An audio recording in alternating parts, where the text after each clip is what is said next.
ఇప్పుడే నేను స్త్రీ శక్తి ఇచ్చాను.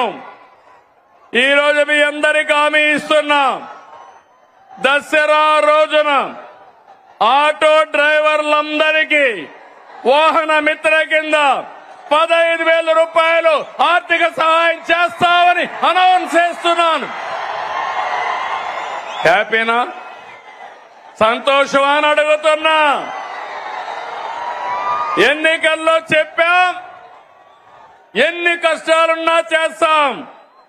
వాహన మిత్ర కింద సంవత్సరానికి ఆటో డ్రైవర్లకి 15,000 ఇస్తామని మీ అందరికీ హామీ ఇస్తున్నా.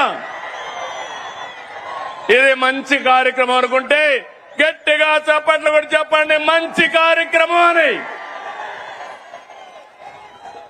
ఇది ప్రభుత్వానికి పేదవాళ్లపై నుండే ప్రేమని మరొక్కసారి మీ అందరికీ తెలియజేస్తున్నా.